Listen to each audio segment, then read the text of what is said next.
Hello and welcome back to yet another episode of Josh Talks About Stuff, the show where Josh talks about stuff. So while I've got you here, I'll just get you to do one favor for me. Hit that like button if you like it. You can make your opinion later, but I'd appreciate it if you did that now. Also, make sure you subscribe and hit that bell notification so you can tell when a new video is going to come out. There's never really any delays. We've been sticking to the same schedule for a while now, which has been every Thursday they've been coming out. So I generally get these up just after midnight on the Wednesday night, so they're there fresh and ready for you to listen to on the Thursday. So without further ado, let's get into the show and have a chat about a few different things. Now, I've covered some pretty hot topics and whatnot, like things like freedom in recent times. We had a bit of a general catch-up last week. And there's some things I kind of wanted to recap on. Probably less extreme than before, but there are a few things I wanted to get into. One thing I did want to talk to though, a lot of you about, which is really group rides, going back to motorcycles. So I went on a fantastic ride recently. It was actually the other day. We went out to Great Ocean Road and everything was awesome. I took out the CBR, went out with some friends.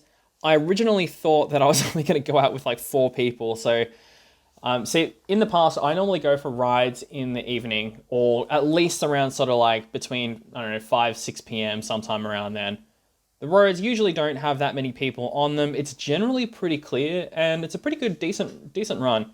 You get the occasional car and so on, but for a long time, I've had mates begging me to go out for the 8 a.m. rides. And being that I can go there later and get the same experience, I've never really had a reason to try and go that early in the morning. Some of my friends have gone out earlier, like 5, 6 a.m., which to me is insane.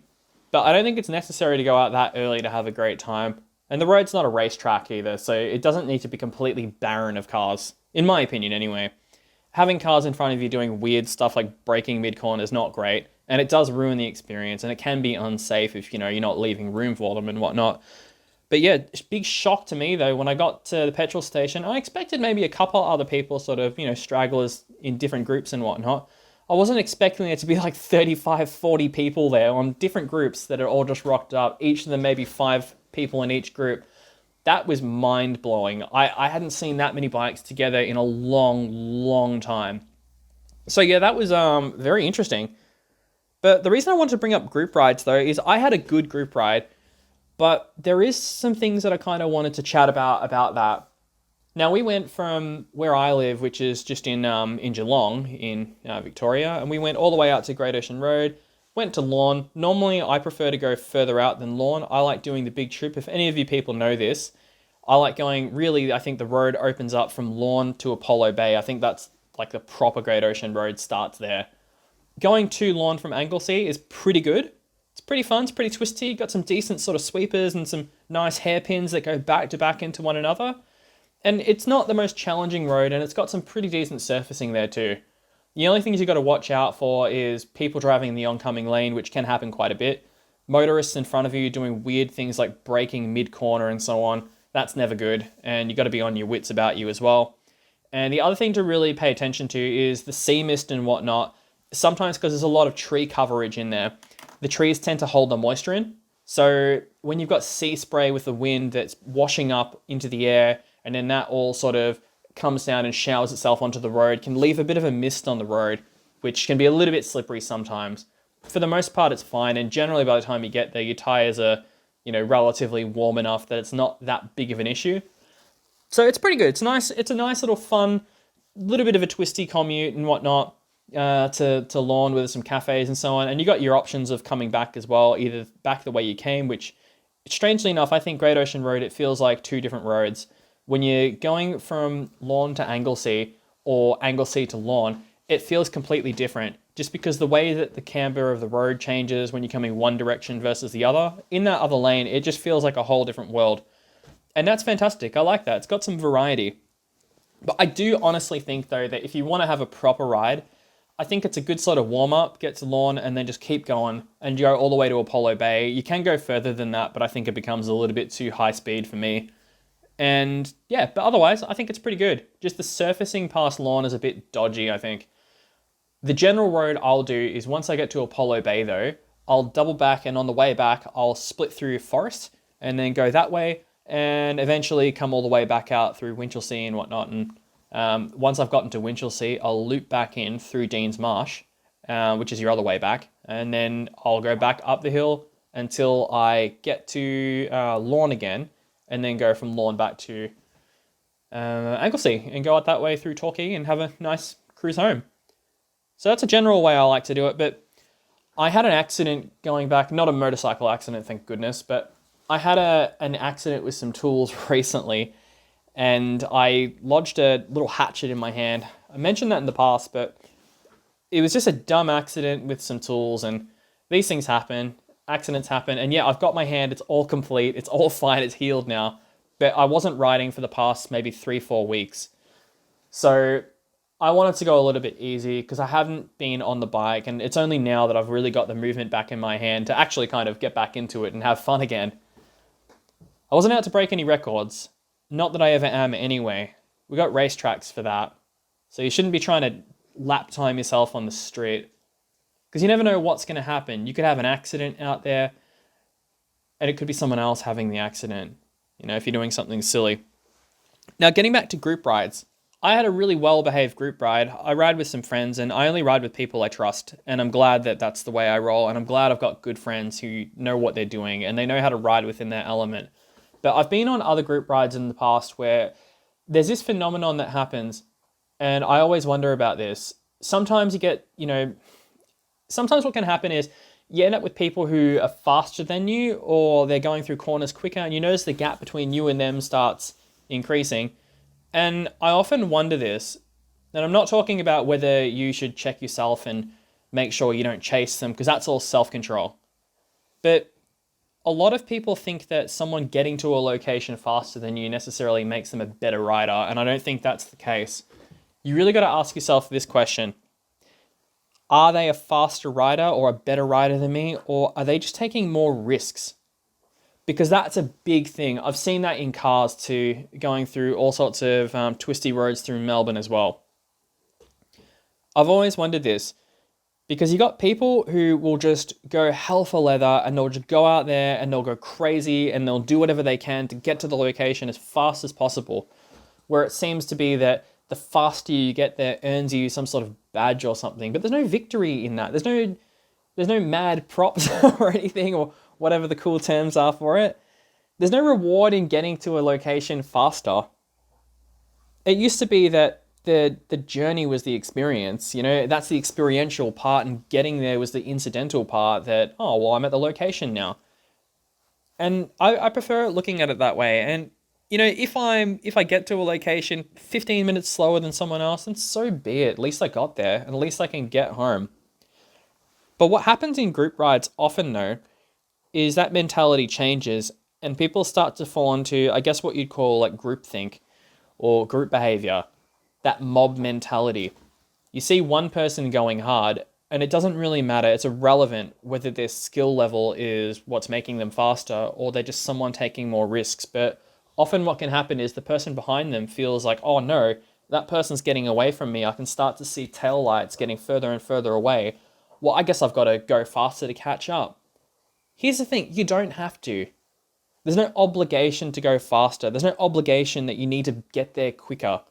Go at your own pace. And if you start racing outside of your element, or racing in general, you're going to get into strife, and you're going to have a problem, and you're going to probably have an accident because your reaction time is probably not set for that. And this happened to me the other day, actually, where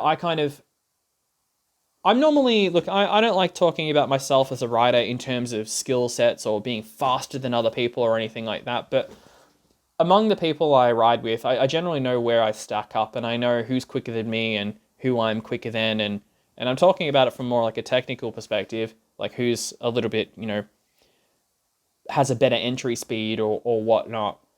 And a lot of the guys that I normally leave behind, a lot of them were in front of me this ride, and it just was me just not feeling like I was in my element. I just couldn't get into the rhythm. I was taking bad lines, and I knew I was doing that too. You know what? I'll let him go ahead. Because I knew for a fact that I wasn't really used to riding that early in the morning. I don't normally ride at 8 a.m. I normally ride much later in the day after I've eaten more, I've had a couple of coffees and whatnot. I'm more stimulated and I'm ready for it. So generally I'm in a different mindset. The temperature's a little bit different too. And on top of that too, the temperature also impacts things like your tire pressure as well, and also impacts like the amount of dry grip that you've got too. So all these things are affected. And my reaction time probably wasn't the same. Maybe my confidence was a little bit racked as well for not riding for the past 3 to 4 weeks.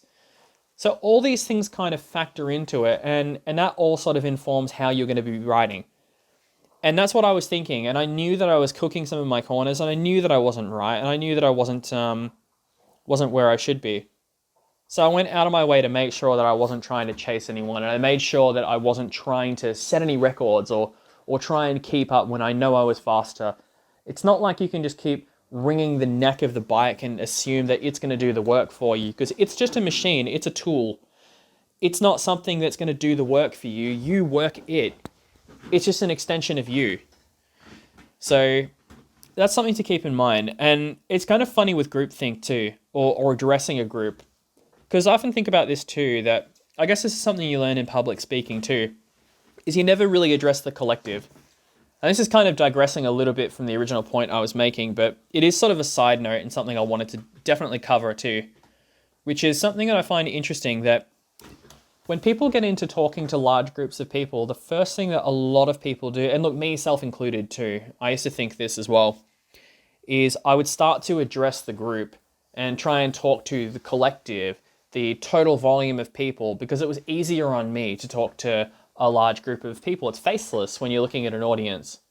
I remember that from high school, for instance. I had to do like a big speech thing in front of a lot of the school. And on top of that too, I used to be in the school band at one point. I've done a live show in the past once with singing and whatnot too, and all sorts of things like that. And same with performing on stage too. You're not performing to just, or you're not speaking to just like a big blanket, like a big group of empty faces. What you want to start doing, because that doesn't exist. The collective isn't a thing. There is no group called a collective. There is no big thing. What you really want to do is talk to people on an individual level, because that's how they listen. You want to make sure that you're connecting with every individual in that room. You want to make sure that you're the one talking to that person. And that's why I found that for a lot of times when speaking to like a group, I like to sort of use singulars as well to talk to people like you and so on, rather than everyone, because it's more identifiable that way. And I think that's a lot better. But it's just interesting how this informs a lot of the ways that the public sort of thing, and the public's a general term, but how people tend to think in society. For instance, how things like, you could use a great example of this one is the current global pandemic that we're in and hopefully coming out of eventually. You look at things like social distancing, wearing masks. You look at what's some other ones that are out there, curfews, all these kind of things, right? And a lot of people, when you have all these big like federal governments or state governments telling people, this is what you need to do, this is the way we need you to act, this is for your personal safety, it's always addressed to the group, the collective, the society, the wider population. And the problem with doing that is because you're not addressing people on a singular level, people disassociate from that and they don't look at that issue as something that applies to them. It's the same thing that happens with voting too, where you notice that voting numbers per the population in countries that don't have mandatory voting, like we do in Australia, you end up with people who just won't vote because they think, oh, well, it's only me. I'm just one person. I'm just an individual. My vote doesn't really matter because everyone else is going to vote. But the problem is, if everyone has that same mentality where they look at themselves as the individual and not, contributing towards something else, they'll think, oh, the collective is something else. I'm on the fringe of that. I'm separate from that. I'm someone else who lives on the edge. Then they don't see themselves as they don't see themselves as making a difference anymore. But that's the problem though, is if everyone in society thinks of themselves as the individual, which they are, and they're entitled to be the individual, but if they think that their individual contribution isn't worth having, then suddenly this whole thing falls apart. And you end up with people breaching a lot of these laws because they don't think it applies to them. So I thought that was really an interesting thing. And like I said, I think the way to combat that really is to start addressing people, especially in any kind of, like, from a government point of view or anything like that, or a public safety or public health point of view. When you're addressing people, I think it's better to try and really campaign that at an individual level, to make sure that it's campaigned at that personal level and making that personal connection with each person.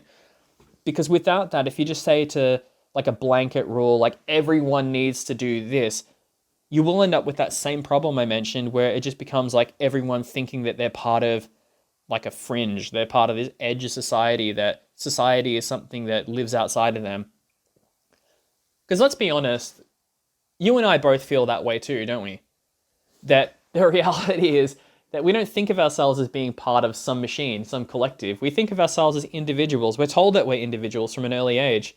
We're told to express our own unique personal opinion on things, which is fantastic, and I believe that. I think that should be more encouraged too. But at the same time, when we're told to address a group or anything like that, or we're addressed as a group, we don't associate ourselves as that. So I think really building that empathy on an individualistic level and building that rapport with people really makes the difference there. But in terms of group rides and so on, my advice to you really is make sure you know who you're riding with. Make sure you know their skill level too. And above all, really ask yourself, when you see someone who looks like they're faster than you, are they actually faster, or are they just taking more risks?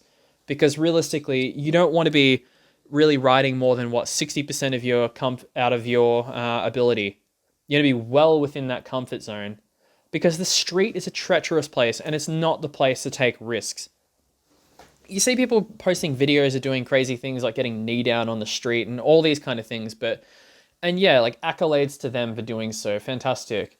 It is like a milestone, and I know what it's like to do that too. I've had my knee down in the past on a couple of different bikes, and yeah, it makes you feel good. It's nothing to brag about, but it does boost your confidence to say that, oh, I've cracked this lean angle barrier and I've been able to do this. But there's a time and a place for that though. And I think if you can find like an isolated car park or something like that to practice in, go for it. Or if you can find a racetrack that you can afford to go to and whatnot, go for that instead. But don't make public roads the place that you're going to do this. And the reason I preach that endlessly as well to people is it's not just you, because people will think that, oh, well, I don't care if I die on the road. It's my body, it's my choice, it's my bike. I'll ride it how I want. I'll do it the way I want to do it. It's how I roll. And that's this selfish mentality where they're thinking of just themselves in this scenario, and they don't take into account that there's a bigger world outside of them. Think about this, right? You've come through a big sweeping corner, like a big hairpin or whatnot. It's a blind corner. You've entered it. You've done this corner a million times over, and you might have done it in the day, the same day, and you know exactly what's coming. You know there's nothing on the other side of that corner, and you're flooring it through there, except now there's a car that's slightly on the oncoming, and you clip them. Then what happens to them? They've got to live with that now. Or let's make sure that you're not at fault. Let's say you're doing body position or something, and you're leaning your bike right over, and your body's starting to lean more into the oncoming lane, and someone sees you and they freak out and they pull away and they smash into a tree and they kill their family with their kids. It's those kind of things you need to think about. It's not just you on the road, it's other people on the road too, and they have to live with the consequences of your actions. And if you're so selfish that you think that, you know, nothing applies to you, or it's only your life, it's not just you, it's someone else. What happens when you're doing all these dumb things on the road, or trying to do wheelies, or trying to do all sorts of these things on the road that, you know, there's a time and a place for? Or you low side your bike, or you high side your bike, and your bike flicks out and smashes into a pedestrian, and now they're dead or in a wheelchair. Was it worth it? I don't think so.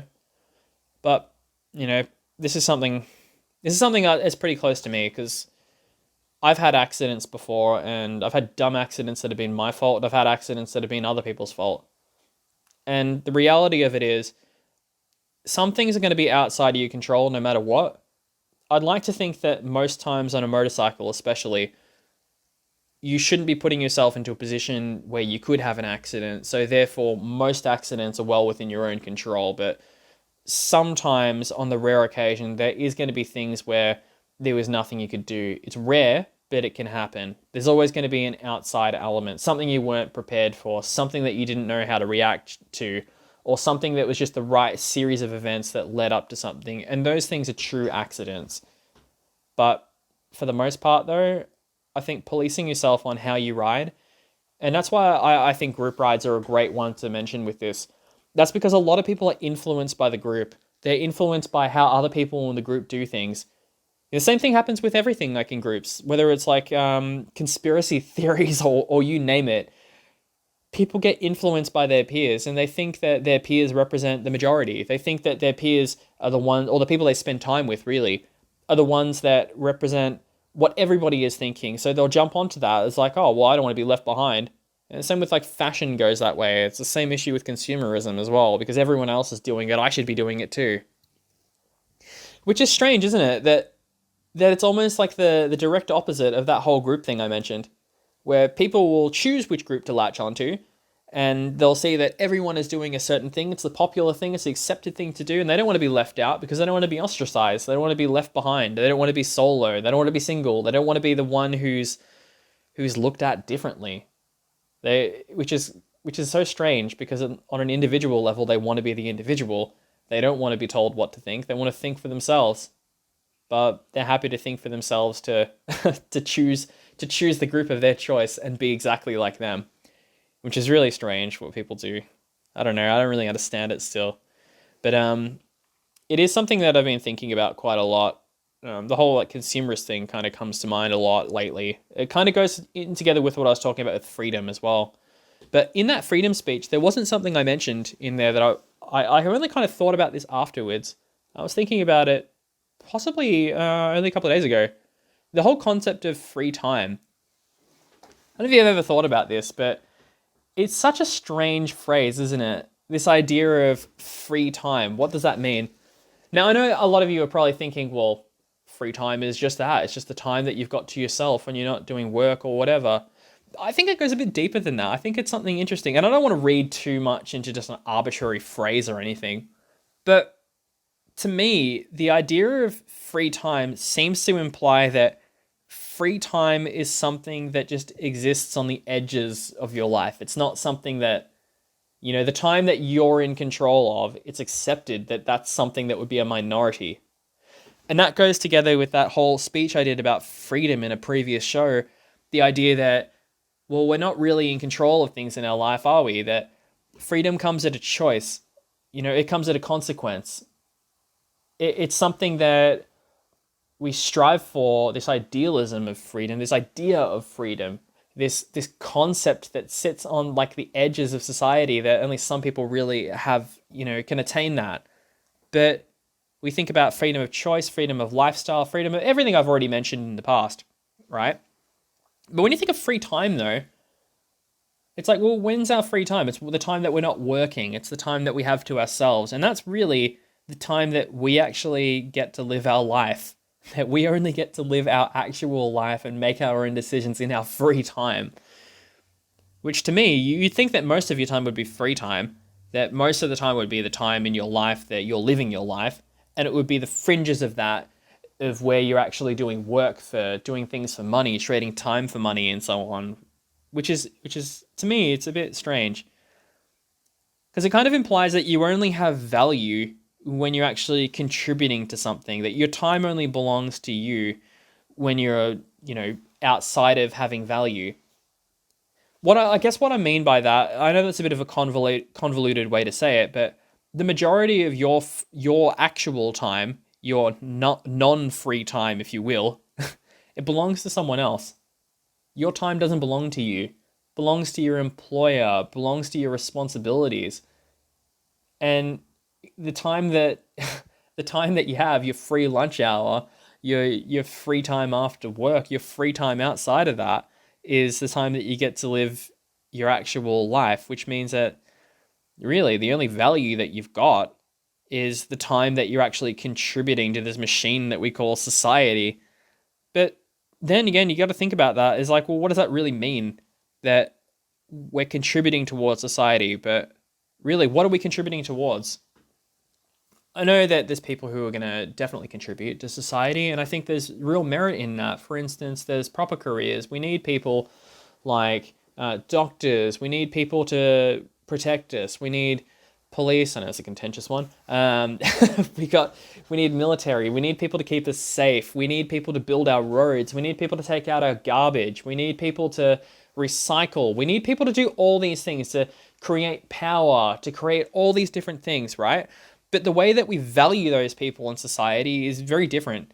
We seem to have this way of valuing things like celebrities, to value people who are on, who make like packs of chips or something. You know, they get the highest amount of money, all these corporations, but we'll pay someone minimum wage to do the things that we actually need, which is really strange because it says to me that really your value in society for most people is really just stacking up money for someone else to build up their corporate empire that we directly don't get to benefit from. That we essentially, it's like a model where if we don't subscribe to that, we're branded as being lazy and valueless, when essentially when the rich don't subscribe to that model, it's considered an early retirement. Isn't that odd? It's strange. And then you look at the other sides of it too, like the idea that you look at how people get paid. You look at the idea of trading time for money as well. And I find it's just such a strange thing, right? If you think about like the average wage, let's say it's $1,000 a week, right, for 40 hours work, which most people will agree is a fair pay for a fair day's work and whatnot, or fair week's work. And that's fine, because you got bills to pay, you got all these different things to do, which is great. I don't know if it's great. No one wants to pay bills. No one wants to pay taxes. No one wants to do any of those things, but it is what it is, I guess. We do these things because we have to live. Right, but here's the thing. This is where consumerism comes into it, and I find this really strange, right? Let's say instead of working that 40-hour week for, say, $1,000, you were paid in a material object, something like an Xbox and 3 games or something, or you were paid in 10 PlayStation games. Most people would say 40 hours work for 10 PlayStation games or an Xbox or an iPod or a guitar or something like that. Yet, no thanks. I'm not going to be doing that. And there'll probably be a lot of swearing involved in that. They'd laugh at you. They would say, no, this is ridiculous. But here's the thing. If you give someone a material object of equivalency, like equivalent value to like $1,000, when they can physically see it and they can physically see that item and they do the maths in their head, thinking about the hours that they're going to spend of work that they need to put into it just for this one thing that they're, to be honest, probably going to lose interest in within about a month, then it becomes valued very differently. And I think it's the illusion of choice that comes with money, because when you pay someone in money, you pay someone in a currency, you pay them $1,000, then they've got the illusion that they can spend that on whatever they want to. And I say illusion because the reality is, let's say that they were going to spend it on a token $1,000 item. Now, I don't know what your average $1,000 item is. I don't know. Let's say it's like a electric scooter or something like that. They $1,000? I don't know. Something like that, right? Or even better, like, think of something more expensive than that. Let's say like a $4,000 item, like let's say a cheap car. And the idea is they're going to be working for like a month for nothing for like a cheap car. It's astounding. You know, I used to work at a Chinese restaurant for like $5 an hour when I was like 16. And I worked my ass off and I worked really, really hard to buy a car that was like $300. But then I think about now, with the amount of work that I put in just to try and earn that car, if that was what I was going to get paid in from the beginning, that someone said like, you're going to have to work for like the next 6 months or whatever, saving up nothing essentially. And at the end of that 6 months, I'll give you this like heap of crap car. It doesn't seem like I'm getting good value out of that. I don't know. It's just something I noticed a while ago. I don't really want to try and make a point on that because I think society is geared in such a way where, you know, it's not going to change. And I'm not really presenting you with another opinion on, you know, a better way of doing things, or at least not yet. I'm not a philosopher. I'm not a historian. I can't tell you about when things have worked better in the past. I'm not advocating a different form of way of doing things or a better way to structure society, but I just find it interesting that the idea of how consumerism and our fake freedoms that we have and the idea of free time, how much it's impacted society to a point where this is probably the height of consumerism. Here's a question for you, right? You think about like the basics that a human needs, and everyone's going to say, oh, well, that's easy. The basics that we need is going to be what? Food, water, and shelter. Those are our three cornerstones, right? Okay, well, here's my question to you. When the hell did shelter become, that's a basic human need. When did that become a luxury item that's unaffordable to most people? I'm talking about property. The idea that buying a house is now considered to be an investment and a luxury, and it's something that exists to be something that people will work their whole life to attain as this big item, at least in Australia where I am, where housing has boomed to the point where it's overinflated, and what you get for your money is a crappy house built wall to wall with another one now in an estate where everything is all owned by a body corporate, where you don't get a choice of what color your doors are or the plants that go in your garden or any of this kind of stuff. And it's just insane that we look at these things as like an investment now. And I understand that the systems that we live around, it does treat that as an investment, but the reality is, think about what a house really is. And yeah, I know, you'll say that, well, you can always rent and do all these things, but it's just strange to me that the idea that only in an over corporatized society we end up with something that's a basic human need being a luxury item. Isn't that strange? Just think about that for a moment, because I have. And even things like art as well are things that censor. Like, you think that art, I mean, this is probably more than I really wanted to bargain for getting into today. Going into art's going to be like opening a can of worms, but because I used to want to be an artist when I was younger. Back in high school, I used to draw heaps. Even in primary school, I used to draw a lot. And I remember in high school, I used to just chuck on music, and I'd sit there with pen and paper or even scrap papers in a sketchbook. Everything, digital artwork, everything was just art to me. Even through school, I'd be scribbling in books left, right, and center. I'd always be trying to create new things and draw things and try and get better and really push myself. And I loved it. I had this idea of wanting to be a comic book artist and so on. My stuff was never that good. I was never going to be like Jim Lee or anyone good. But I aspired to that, and it was a great aspiration. And I loved art. And I used to go to museums and all the time, and I used to go to art exhibitions and all sorts of stuff. And not just visual art too, not just like drawings or paintings or anything like that.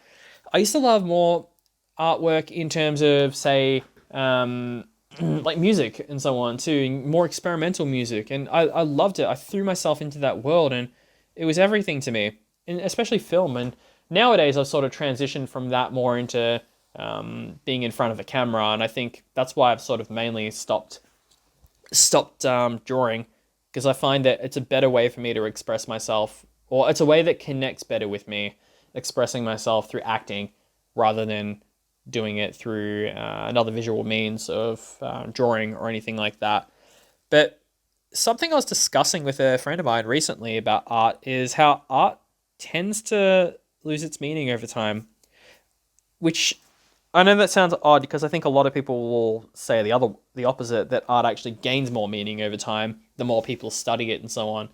But this is kind of, to me, something I've noticed personally, and this is only my personal view. This is not something that I think is in any way objective. It's not based on anyone's pre-existing notions or anything like that. But something I did notice, and this comes with art in any form, whether it's comic books, whether it's, say, like a novel, or it's a film or a play, or whether it's like a Jackson Pollock painting or something like that. You name it. You name your big artistry. But there's something that happens in that where I think the more sort of social and cultural acclaim it gets, the less it sort of stands on its own sort of merit. It loses its ability to tell you what it means. Because what happens is we end up with so many popular opinions on it that there's just an accepted way that we're supposed to take this on. It's got an accepted cultural appeal to it. It's the same way that with film, we can't look at something like Star Wars, for instance. I know that's like a big pop sort of thing to bring up, but what I mean by that is we can't look at it in the same way, or Dead Poet Society or something, or these movies that are Oscar bait that we can't look at them with, they're seen with a reverence now, or like Schindler's List, or things like that. You name it, all these big films that are told to be the films to watch once in a lifetime. But the reality is, they've become so deified, put up on this pedestal, and accepted that there's a certain way to think about it. There's a certain meaning that we're supposed to derive from it. Instead of the film telling us the meaning of that film, it's almost like a cultural meme that's told us what we're supposed to feel about it. We're supposed to feel a certain way, and we're just simply meant to agree with that rather than letting the art actually inform us or letting the art speak for itself, because it no longer has a voice at that point. We just let others tell us what it means. We can't draw our own conclusions of what it's meant to be. It's weird because good suddenly becomes objective at that point, or bad becomes objective. There's no more personal measure of anything. There's no connection to be made with it. It's all this pretension that lives there. And I guess that's a lot of what pop art had to say with the whole Andy Warhol thing. But the more time has kind of gone on, I kind of agree with that. But I don't want to talk too much about Andy Warhol because I'm going to get out of my element, and a lot of people understand that better than me. So I'm just going to leave that there, using him as an example, and you can draw your own conclusions to that. But me personally, though, I just think it's strange that a lot of times art itself exists in a way where it has something to say, and it doesn't really matter. I struggled with this for a long time, but to really get this, but the reality is, as long as art has something to say, it doesn't matter what it has to say, as long as it can speak for itself. And you, the viewer, when you're watching it, or you're seeing it, or you're reading it, you let it tell you, you let it project its own meaning, and then you can draw your conclusions based on that. And based on something that you might feel inside, maybe it might connect with something that you've personally experienced. And maybe, you know what, it might not be what the artist had in their intentions. But as long as it can get that response from you, I think that's true art. But when we let ourselves have this thing of knowing what art is and what's good art, or what's meant to be amazing, and we have these preconceived notions of what it is before we even allow ourselves to open up to let it speak to us, it makes me wonder if that's really the death of art at that point. I don't mean art in general, but I mean, when art stops having its own voice and we listen to the social voice of what we're meant to think about it, it almost seems like a failure or a breakdown of it. It's become a mockery of itself. It's become so... it's essentially become a consumable at that point. It's become a product, which I guess is what society wants. It's what people want. People want another product just to live, to consume, to buy another thing. Yes, I'm aware that the irony in this is that I buy motorbikes and all that kind of stuff, and yeah, we all have our vices. So, like, I'm not above it or anything like that, but these are just some thoughts that have been sort of rambling around my head for probably the last 6 months or so. I've had a lot of time to think and a lot of time to sort of write things down, and I've been scribbling in my diary a lot. And I guess it's given me time to sort of get a different perspective on things. Things I used to accept and I used to think about as being, you know, the normal.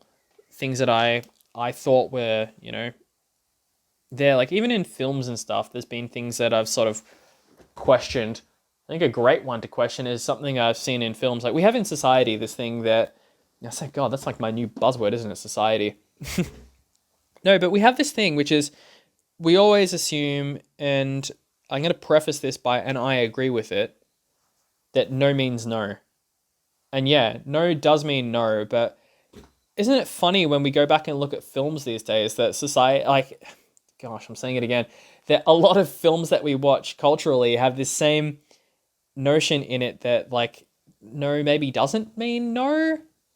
Like, look at rom-coms and stuff, and I bet you can think of goodness knows how many different rom-coms are out there, and they all have the same, well, not all, but a lot of them have this same notion of the generally love interest is female in it, and they'll usually start with like a no, I'm not into you, or no, I don't want to follow, I don't see you in that way, or anything like that.